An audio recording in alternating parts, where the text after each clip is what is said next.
Hello and welcome back to Project Viking episode 2. My name is Raichu Plays and this is our very fun collaborative series between myself, Plastic Swans and MrsTeaRex.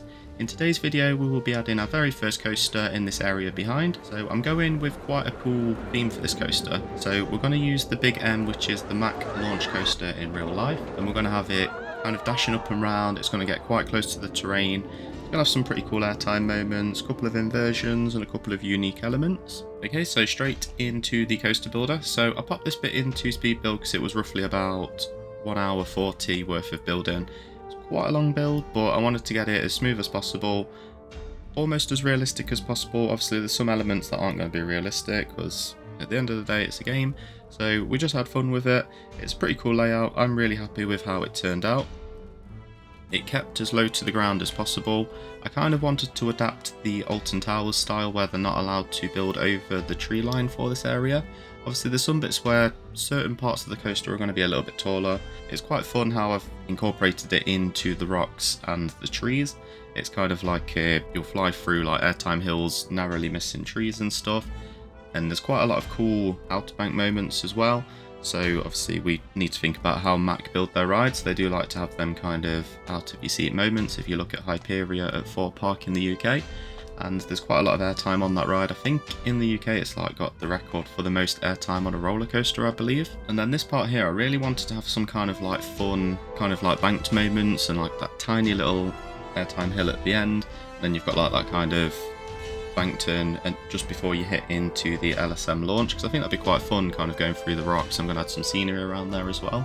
So I wanted it to be kind of like a little bit of a warm-up before you hit that 70 mph launch. And then from the LSM section you will be launched up and over the rocks. You will bank to the left and then you will bank quite sharply to the right, and then that will take you very very close to the rocks and almost missing some of the trees and some of the scenery that we're going to pop there. And then from this section, narrowly missing the trees, you will go into this dive roll which will take you down into the valley. So again, almost narrowly missing the rocks, keeping it as low to the terrain, and then we'll hop up into that hill on the other side. So I believe all the terrain here was already here when the map was placed. The rocks and all the trees are all added manually by Plastic Swans. And then with this area, so I was able to kind of move stuff and alter the terrain, but I didn't want to do that. I wanted to leave it as it was because I think it's quite unique what we've got and what the map has placed here already. So I wanted to build the coaster around the terrain or go through it without having to make too many amendments.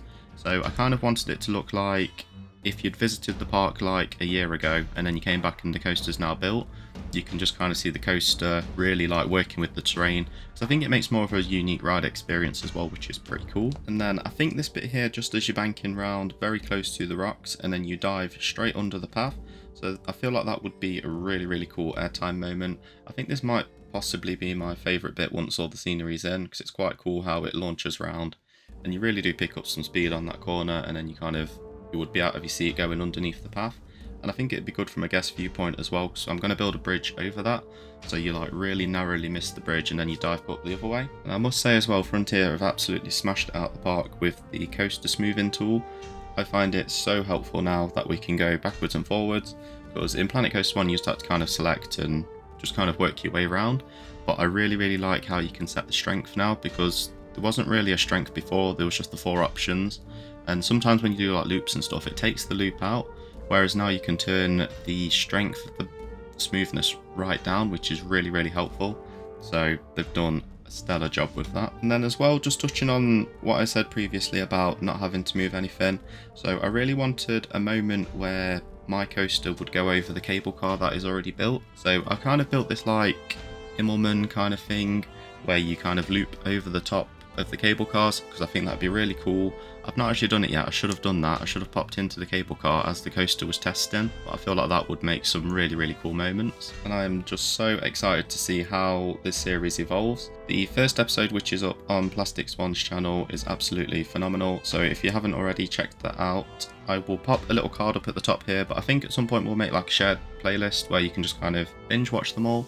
But yeah, We've got some really cool stuff planned, and the episode after mine will also be really cool, so keep an eye out for that one from MrsTeaRex. And then just a little cut here, so this is what I've done with the coaster station. So I went with that really dark vibe because I believe I've got the graphics card that supports the ray tracing, so it's nice to have that contrast from dark and light. I've added some really cool torches, I've added the little numbers for the seats as well, which is cool. And then for the start of the coaster, where you kind of dash in through the scenery, and you've got them tiny little bumps, then banked moments just before you hit the LSM launch. So I quite like this area, to be fair. I've gone with obviously the standard theme throughout the park. Everything in this park will be Viking theme, that's the theme we've chosen. So I think this start of the coaster is quite cool. Obviously the guests walking on the path can also see this part as well. Okay, and just a little cinematic here. So this is the first dive roll that the coaster comes down, and then it takes that really sharp bank corner and drops into almost like a corkscrew, or narrowly missing the rocks and making its way around to my favourite section of the ride. I absolutely love this section because it adds some really nice interactions with the path and the guests as well. So obviously you see it go under you, and then it will come round on that banked part, and then it will shoot over the top of the path, which is really cool. And that is before finishing off with a final launch and the Immelman, and then we will hop straight into the coaster POV.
Okay, so I hope you enjoyed that POV. I will also pop that up onto the Frontier Workshop. Let me know as well if you want me to pop the station or any other bits that you've seen, I can do that as well. And then we're going to hop straight on to the roller coaster entrance plaza. So this is just going to be the part where you come off the cable cars. We're going to have a couple of shops here, and we're going to build the entrance to the ride. So I'll not reveal the name just yet, because we're going to get to that shortly.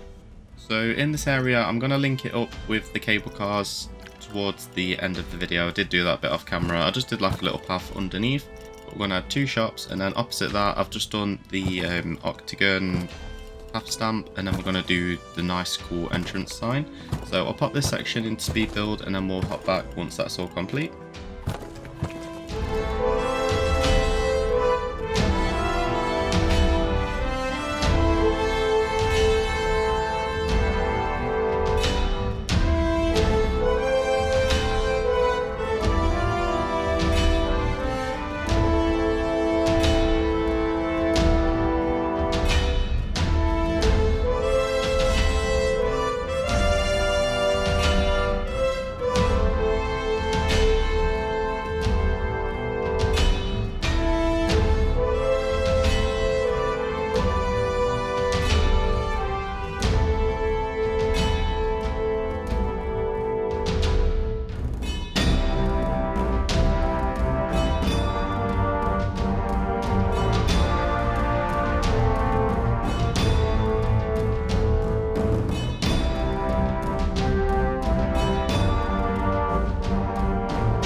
So Gupaldor is the name that I've gone for the coaster. I know it looks like Gapaldor, but the pronunciation is Gupaldor. So this is an Icelandic rune, so it means success in combat, which I thought went quite well because we've got the axes pinned onto the Viking wood around the coaster. So I think it works quite well with that theme, and I quite like that name, so that's what we've gone for. Okay, and then let's cut to the flat ride. So the flat ride I'm using in this area is the Synchronize. So I saw they had one of these at Drayton Manor here in the UK, and it's quite a local park to me, in between obviously Drayton Manor or Alton Towers. I'm not sure which one's the closest, but these look pretty cool. It's a Zamperla Nebula, and the one at Drayton Manor I believe is called Thor or Loki. I can't remember off the top of my head. So I really wanted to kind of take some inspiration from that and use that kind of Viking style that they've got in their little land. And yeah, I think it works quite well. So what I did is I just recoloured it all to the Viking colours that I've been using around the park already. So like your dark browns, your kind of like really deep reds, and then obviously filtering down just onto the Viking pack. I've added some little bits of scenery around. I've attached some shields to the side of the carriage as well. So then just recoloured them again to the colours that I've been using in this little land. Also as well, I do need a name for the land that I've made. I wanted it to be something hills, so if you've got any suggestions, pop them down below because they would be really, really helpful. But yeah, I wanted to try out the new attached scenery. I've not done it yet for a flat ride, and Plastic Swans made a really, really good job of the ones that she's added in the Viking village and the docks in this park. So I thought it'd be quite fun to give that a go, and it worked out rather well to be fair. And then just kind of added a bit of scenery around the queue. Obviously I'm going to come back and theme it up a lot more at a later date. This was just kind of getting it in, seeing how it works, adding some scenery, and I can kind of take it out or bring it back. It's, you know, it's entirely up to you, so let me know what you think to that bit down below. If it needs more scenery, I can come back and I can add that at a later date. But there is some other really, really cool areas in the park that could host some really cool flat rides. I've got an idea for one more flat ride in this area that I've built the coaster, because we're actually going to add another coaster. I'm not saying nothing, I wonder what it could be, but we're going to add one up on the top of the hill. It's going to be more family themed, so it's not going to be anything extreme through, but there's a couple of spots around the area which could quite easily fit a really cool flat ride. But I am really, really excited to see what my fellow collaborators do with their areas of the park, and as well it is completely open, so we can build wherever we want. We've got a rough guide of where stuff's going, but you know, if somebody wants to add something in this area, that's completely fine. We can add stuff kind of wherever we need to.